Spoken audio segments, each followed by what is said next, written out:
just a video on some of the retaining walls I've done around my house. This is a Rampart 16-inch wall block, and I've got a lot of the 12-inch buff retaining wall block as well from like Home Depot or Lowe's.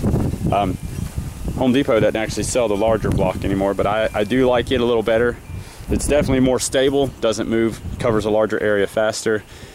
They're about $5.41 a brick though, which really adds up, versus $1.88 for the 12-inch block. But again, a wall like this is it's about a 20-foot wall, maybe 25 foot all the way around, because it makes they all usually go in pretty much circles to help with stability, of course. But to go all the way around this wall, there's probably 20 or more block all the way around that. So there's probably 150 block in this wall. So they add up pretty quick. You do the math on that. I just round up to $6 with tax times 150. So I also made this little one for my palms, not only to help protect them in the winter, to get a little area to put mulch, but one good thing about these walls is they don't deteriorate, of course. They're going to last forever. So, and they look good. They're solid. So there's a little bit of washing and eroding that happens under them. I didn't, I'm not going to lie, I didn't put drainage under a lot of these walls like you're supposed to do. This newest wall I did for my pond, I put a lot of rock. I put a corrugated pipe under it for drainage part way, and to put a lot of rock to help really keep that dirt and stuff from washing it out. So I guess I see what I'm saying. It's talking about them washing out, especially on a hill like this. The steeper your hill, the worse you're going to have to worry about that, because it doesn't have anywhere to go to. So it just washes straight out and pours out. You can kind of see how it does it right here when it rains a lot.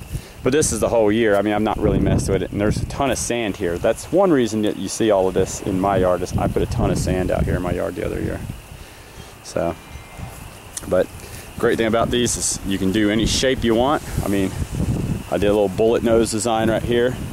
Kind of laid it out, decided how I was going to get it to start, and just keep going with it.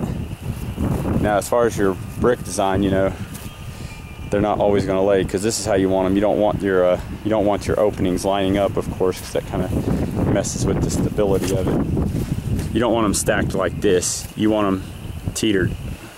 That makes your wall stronger. So that's how you're going to want it all the way down. But sometimes with the shape of these, in fact, I've bought the same brick at different stores, and the corners are going to be longer. Some are designed with longer corners, some are rounded. So you'll put the longer ones, and it'll really mess up the distance between the brick. But a little bit of chipping and things like that, you can, like chiseling the brick, you can get them to kind of line up where you want them to go. You might have to play with a couple. Some of them won't be. Top row though, I don't really worry about. I mean, if it's not perfect, it's okay. So these two walls I was actually able to blend together.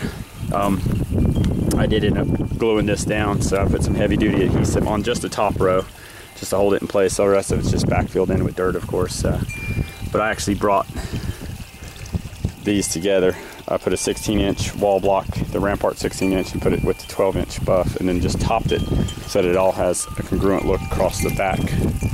So backfilled it in.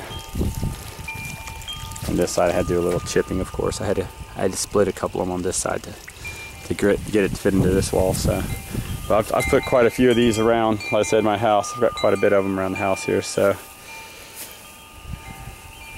I'll just finish them off to everywhere.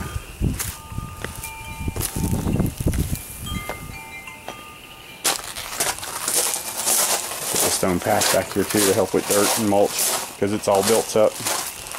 So, drainage lines, so they help a lot as far as for getting water away from the house, because with this red clay in Tennessee, it's hard to really keep the dirt. So, and then I have this wall over here. As you can see, this one's washing out a little bit. I'll just add a little more dirt to it, but I didn't plan out to it. It's mainly this side right here. This is the worst. I'm having a lot of this kind of washing away on me. The wall isn't moving or anything. The ground isn't sinking inside of it, but it is kind of making a mess right here. So I'm gonna probably fill it in with a little bit of dirt. But again, the biggest problem is that's where it goes. I mean, there's probably about a 45-degree slope right here. So I mean, enough water, it's all going to wash away anyways.